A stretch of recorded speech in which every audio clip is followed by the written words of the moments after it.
There comes a point in every empire's trajectory when the carefully maintained illusions dissolve, when the comfortable narratives that sustain a system begin fragmenting, and the naked mechanics of power stand exposed for all to witness.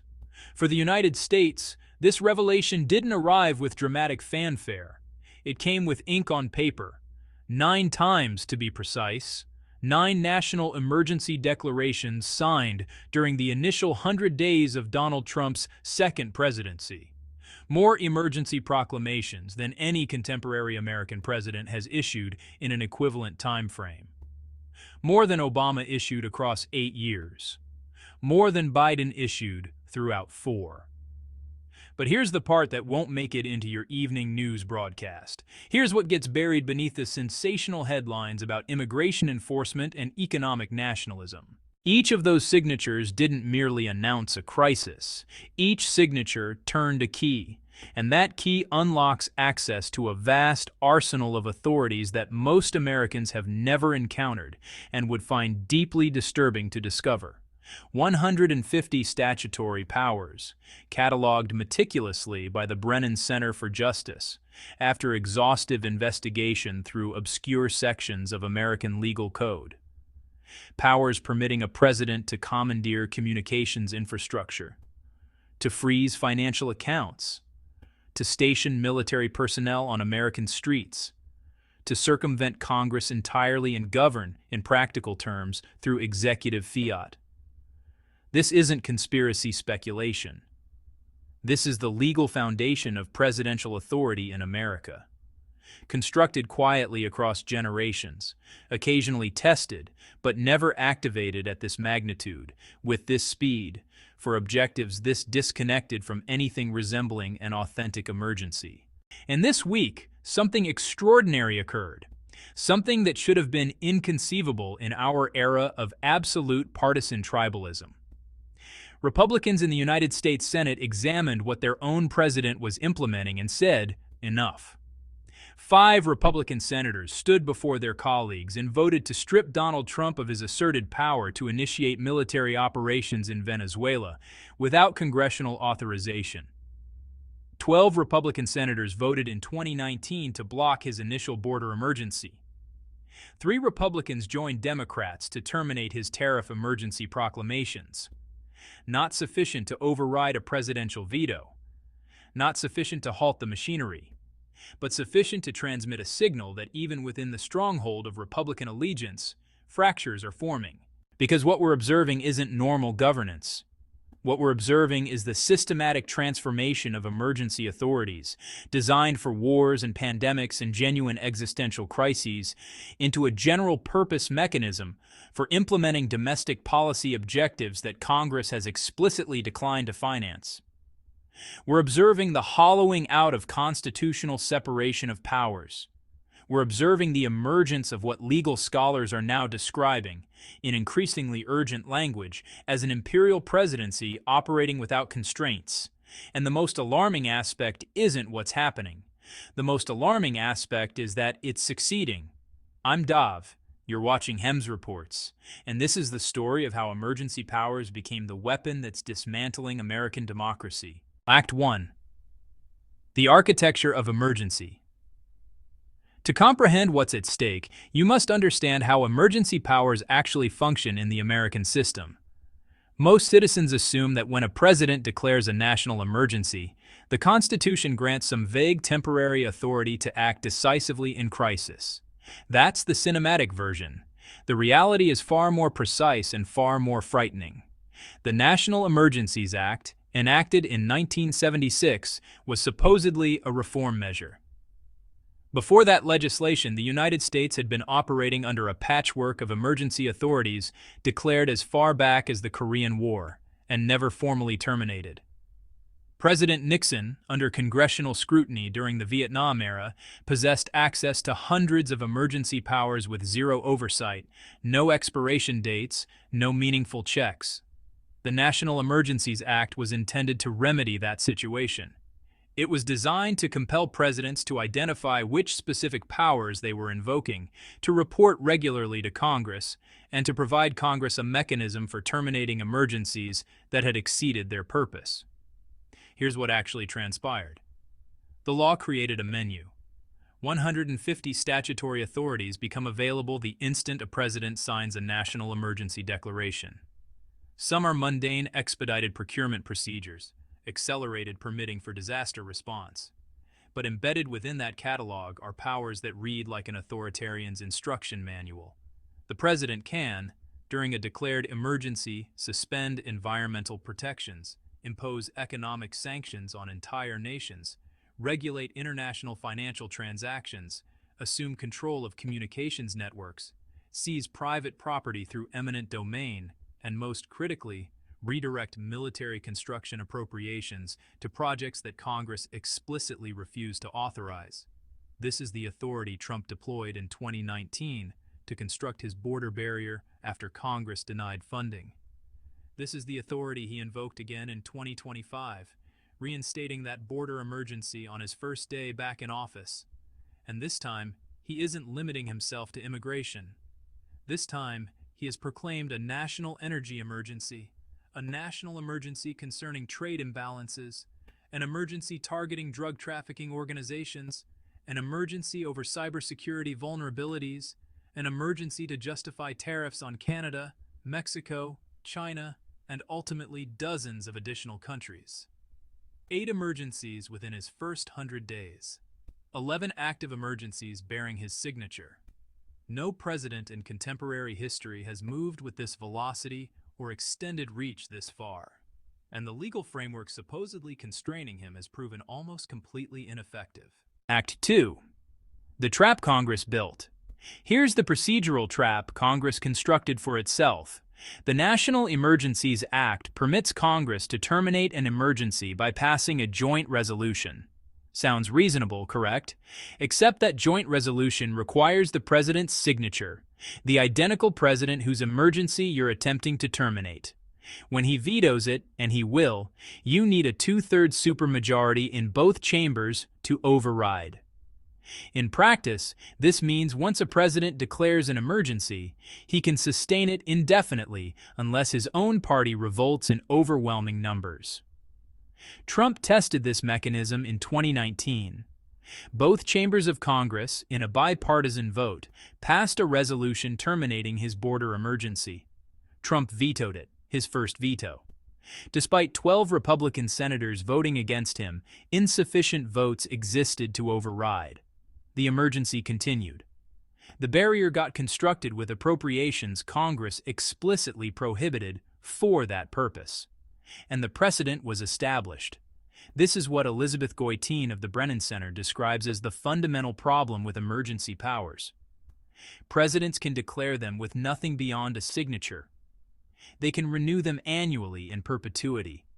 And Congress is effectively powerless to stop them unless the president voluntarily relinquishes his own authority. The constitutional framers constructed an elaborate system of checks and balances to prevent executive overreach. The National Emergencies Act creates a backdoor, circumventing all of it. Act 3. The second term, BLITZ. On January 20th, 2025, Donald Trump entered the Oval Office for a second time and immediately got to work. Within hours, he signed Proclamation 10,886, reinstating the national emergency at the southern border that Biden had terminated in 2021.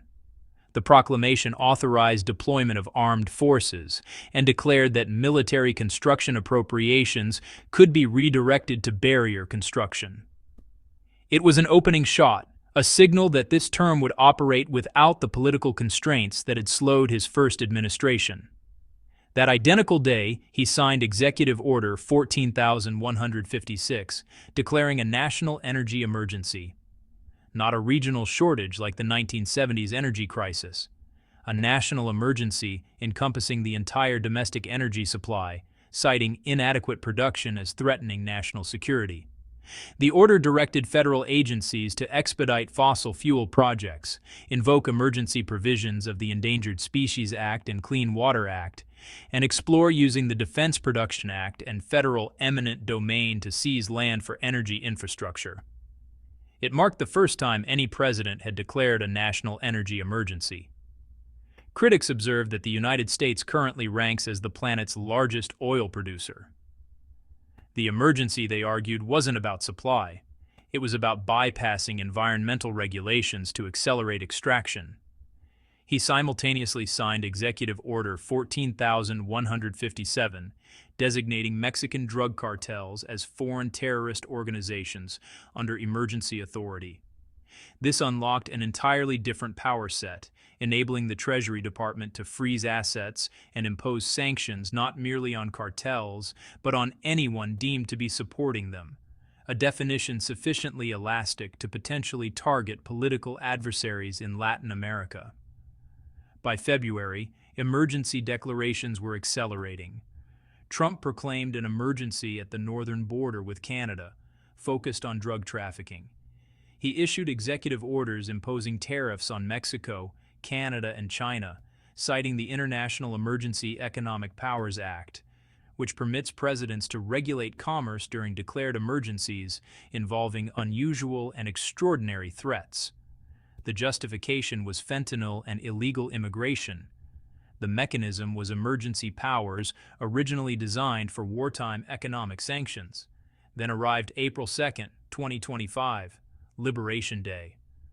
Trump stood in the Rose Garden and declared a national emergency over the United States trade deficit, a deficit that has persisted for decades.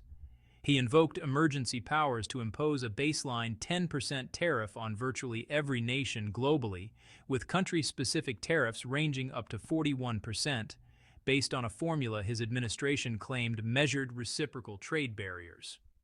Economists immediately identified that the formula was overly simplistic and bore minimal relationship to actual trade practices. The trade deficit, they noted, isn't a crisis. It's a characteristic of a prosperous consumer economy. But the emergency was declared, the tariffs were imposed, and the global economy convulsed. Act 4. The Scholarly Alarm. By June, legal scholars were, really sounding urgent warnings. Trump had invoked emergency powers more frequently in his first 100 days than any modern president in an equivalent period. And, importantly, he wasn't using these powers for the types of crises emergency laws were actually designed to address. Instead, he was wielding them to push his domestic policy agenda way faster than Congress would ever permit. Kim Lane Shepley, a Princeton professor who studies emergency powers, put it frankly, this is pedal to the metal on executive power. The goal is to get a case to the Supreme Court that will give the president unlimited power. And honestly, this isn't just hyperbole. Trump himself has pretty much admitted as much. In private conversations with Republican senators, he's made it clear he believes the War Powers Resolution is unconstitutional. He's argued that the International Emergency Economic Powers Act gives him, basically unlimited authority to regulate commerce. He's told allies that the courts will side with him, that the Supreme Court's conservative majority will validate his view of executive authority, and that once that precedent is set, the constraints that have governed American presidents for generations will just be gone. And that's when the cracks started to show, not among Democrats, who were always expected to oppose him, among Republicans, among senators who had spent years defending Trump against impeachment, against investigations, against media scrutiny. Senators whose political survival depended on staying in Trump's good graces. Even they were beginning to see that something had crossed a dangerous threshold. Act 5. The Republican Rebellion. It all started with Rand Paul of Kentucky. Paul has always been a bit of a libertarian outlier, skeptical of executive power no matter who's in charge. When Trump imposed tariffs using emergency authority, Paul was immediate and, honestly, pretty categorical. Our Constitution does not allow any one man or woman to raise taxes. It must be the body of Congress. He co-sponsored resolutions to end the tariff emergencies. He voted against his own party, and he took the political heat for it. Then came Susan Collins of Maine. Collins faces a tough re-election in 2026 in a state Biden won, and she's under a lot of pressure from constituents, many of whom are, furious about the tariffs and how they're hurting businesses that rely on Canadian imports. But her opposition went beyond just electoral politics. When Trump started talking about sending American forces into Venezuela, about the United States running Venezuela, Collins was one of 5 Republicans who voted to invoke the War Powers Resolution, requiring Trump to get congressional approval before any more military action. Her statement was careful but firm. I believe invoking the War Powers Act at this moment is necessary given the president's comments about the possibility of boots on the ground and a sustained engagement running Venezuela, with which I do not agree. Lisa Murkowski of Alaska joined her. Todd Young of Indiana, Josh Hawley of Missouri, who, by the way, had been one of Trump's loudest defenders during the 2020 election challenges. All 5 voted with Democrats to move the War Powers Resolution forward. The vote was 52 to 47, a majority. Not enough to override a veto, but definitely enough to send a message that even Trump's own party was starting to push back. Trump's response was, swift and brutal. Just hours after the vote, he called each of the 5 senators. Those familiar with the calls described them as angry. In at least one case, with Susan Collins, Trump raised his voice and delivered some pretty sharp criticism. He threatened primary challenges. He told them they should never hold elected office again. He posted on Truth Social that their vote greatly hampers American self-defense and national security, impeding the president's authority as commander-in-chief. But the precedent was set. The wall of unanimous Republican support was, for the first time, showing real cracks. Act 6. The Economic Carnage. While constitutional scholars debate separation of powers and senators try to navigate their political survival, the real world is, honestly, absorbing the costs. The tariffs justified by emergency declarations aren't just abstract exercises in executive authority. They're taxes. Taxes paid by American businesses. Taxes passed on to American consumers. And the economic data, it's painting a pretty stark picture of a nation inflicting self-inflicted wounds in the name of strength. The Tax Foundation calculated that Trump's tariffs, if they stay at current levels, will increase the average tax burden on American households by about $1,100 in 2025 and $1,500 in 2026. For a middle-class family, that's basically like a significant pay cut. But, the impact isn't felt equally. Small businesses relying on imports have been hit especially hard. A typical small importer faced over $90,000 in tariff costs from April to July alone. Revenue losses averaged 13%, which would annualize to $100,000 if tariffs continue. Consumer spending, the real engine of the American economy, has slowed to half its 2024 rate.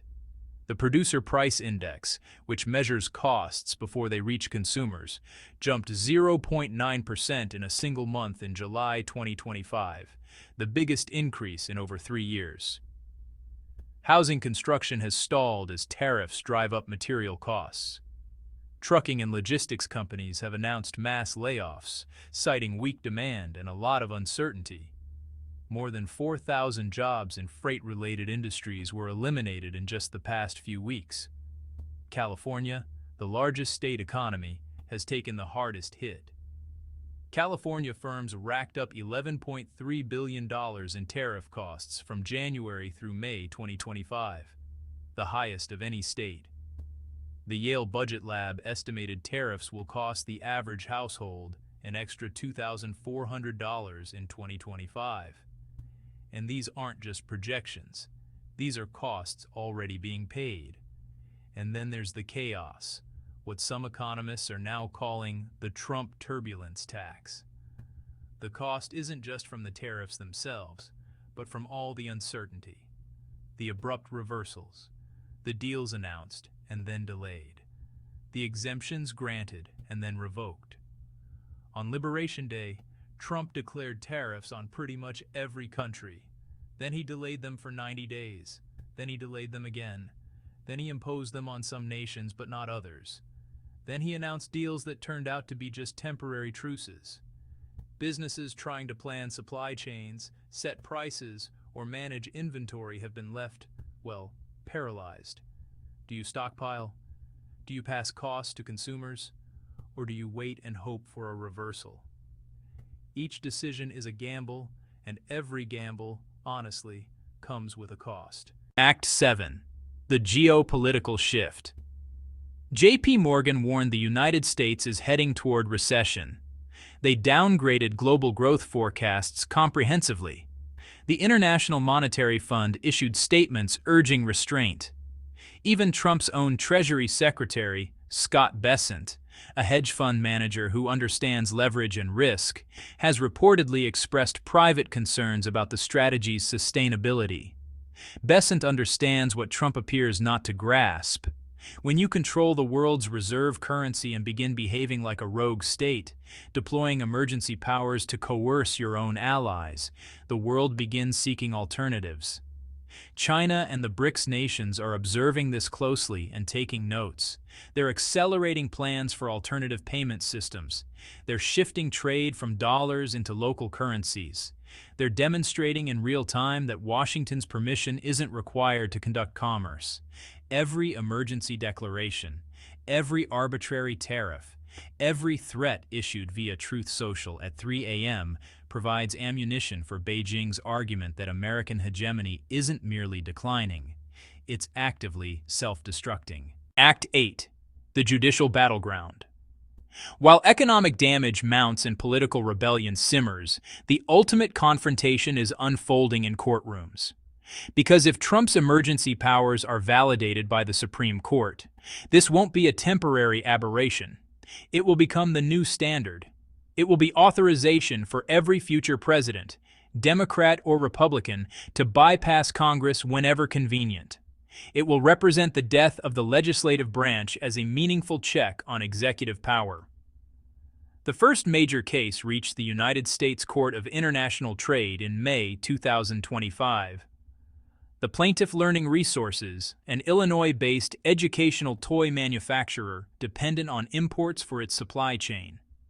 They argued Trump had exceeded his authority under the International Emergency Economic Powers Act by deploying it to impose tariffs. The law, they contended, permits presidents to regulate economic transactions during emergencies involving unusual and extraordinary threats. But a trade deficit existing for decades isn't unusual. It isn't extraordinary, and it certainly isn't a threat in any meaningful sense. On May 28th, the court agreed. In a striking ruling, the judge determined Trump had overstepped his authority and ordered the Liberation Day tariffs vacated.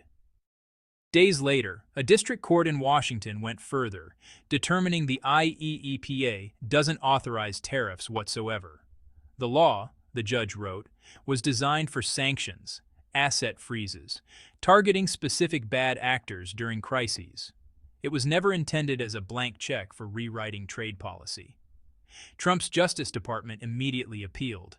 The tariffs remained effective while appeals proceeded. By August, the case had reached the United States Court of Appeals for the Federal Circuit, consolidating multiple challenges. The stakes couldn't be higher. If the court rules against Trump, approximately 61% of his tariff increases would be declared illegal. The administration could be compelled to refund billions already collected. The entire emergency tariff regime would collapse. But Trump is betting on the Supreme Court. Oral arguments are scheduled for November 5, 2025. The court's conservative majority, shaped by Trump's own appointments, will decide whether a president can declare a national emergency over anything he deems threatening and use that declaration to exercise powers Congress never explicitly authorized. Act 9. The Precedent Trap. Legal scholars are divided.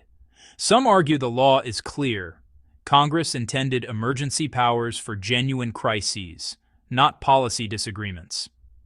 Others note the National Emergencies Act is deliberately vague, leaving enormous discretion to presidents, and courts have historically been reluctant to second-guess executive determinations of what constitutes an emergency. Elizabeth Goitain warns that if the court sides with Trump, the implications will be profound. It will mean that a president can, at any time, for any reason, declare an emergency and unlock a toolkit of powers never meant to be used this way. It will mean the separation of powers, the foundational principle of American government, has been replaced by a system where the executive can legislate by decree as long as he invokes the magic words, national emergency. Kim Lane Shepley of Princeton is more blunt. The point is to get the case to the Supreme Court when he thinks he's got a majority to give him unlimited power. If that happens, she warns, the American constitutional system as we've known it will be fundamentally transformed. And this is where the narrative becomes even more complex, because the uncomfortable truth nobody in Washington wants to articulate is this. Trump didn't invent this playbook. He's simply executing it more aggressively, more brazenly, with less pretense than any predecessor. Every modern president has stretched emergency powers. George W. Bush declared 14 national emergencies. Barack Obama declared 12. Joe Biden declared 11. Most targeted foreign entities, imposed sanctions, froze assets. None deployed emergency powers the way Trump is, to impose sweeping domestic economic policies. But the legal architecture was already there. The precedents were already established. Trump isn't building a new tool. He's picking up a hammer previous presidents left on the table and swinging it harder than anyone imagined possible. Act 10. The Democratic Dilemma. This creates a trap for Democrats. If they argue Trump's emergency declarations are illegitimate, that he's abusing powers never intended for this purpose, they're implicitly arguing the National Emergencies Act requires reform. But reforming it means limiting presidential power. And the next time a Democrat occupies the White House, they might want that power. They might want to declare a national emergency over climate change, gun violence, or wealth inequality and bypass a Republican Congress refusing to act. Some Democrats have already suggested this. Nancy Pelosi in 2019 warned Republicans that Trump's border emergency would set precedent for a Democratic president to declare a gun violence emergency. The logic is tempting. If Trump can designate a trade deficit an emergency, why can't a Democrat classify 30,000 annual gun deaths an emergency? If Trump can redirect military funds to construct a barrier, why can't a Democrat redirect funds to build green energy infrastructure? But constitutional scholars across the political spectrum are sounding alarms. This is the path to authoritarianism, they warn. Not the Hollywood version with jackboots and midnight raids, the slow procedural version where power accumulates in the executive, where Congress becomes ceremonial, where emergency becomes normalized. We're witnessing the erosion of democratic norms in real time. And once those norms are destroyed, they're nearly impossible to restore.